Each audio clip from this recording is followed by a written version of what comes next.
Duke of Defense is an indie, action-based tower defense game presented in an 8-bit retro style. I've always liked tower defense games since being introduced to it as a custom map on StarCraft and Warcraft. Duke of Defense has been available on Steam and recently released for the Switch for $15. This review is for the Switch version.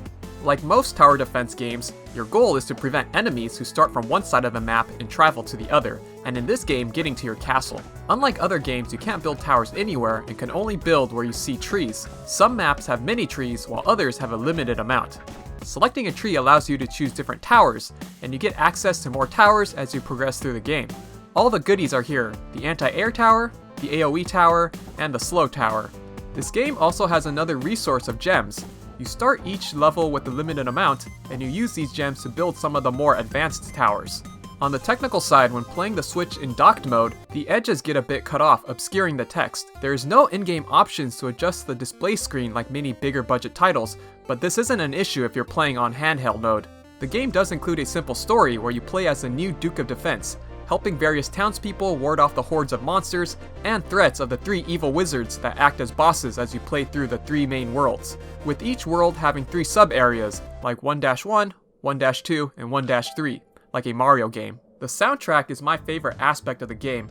It's fast-paced and matches the 8-bit art style perfectly, reminiscent of the best music of the era. I could listen to it on repeat over and over, and it never got stale during my 6 hours with the game. The soundtrack is available to purchase for $5 on Steam for those who want to take it with you even after you're done playing this game. As you complete levels, you earn coins to invest in a talent tree, granting you passive buffs to your Duke. These are separate into 3 trees of offense, agility, and building. You can't respec once you use the coins, but by the last world of the game, you will unlock all abilities, so even if you invest a coin in a skill you don't use often, you'll soon get more coins, and it doesn't feel like a big loss.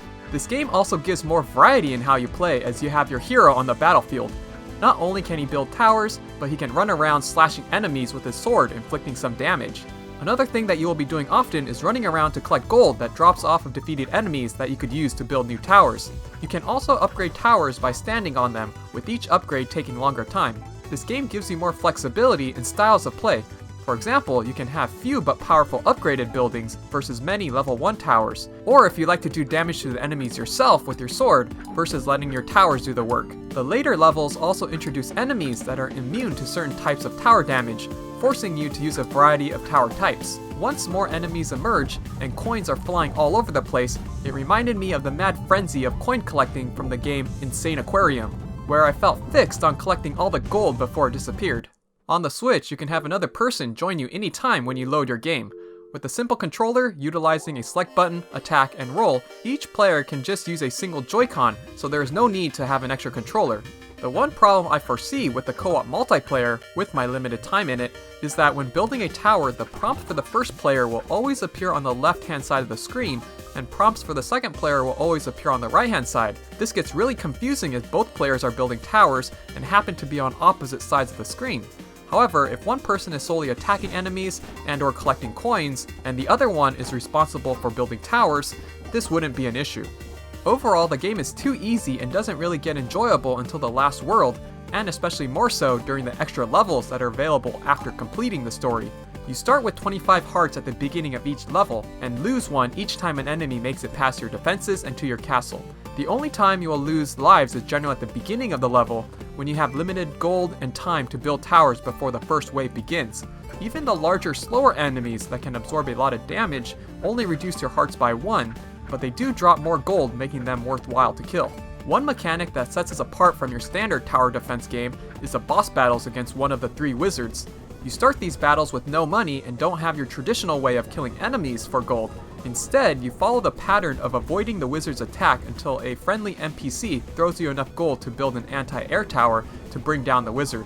During these battles, you start with fewer hearts, and taking damage from the wizard will cause you to lose hearts instead of dropping gold like you do if a monster comes in contact with you during a regular stage. The boss battles look flashy, but the attacks are easily avoided and don't incorporate the traditional tower defense mechanics that I prefer.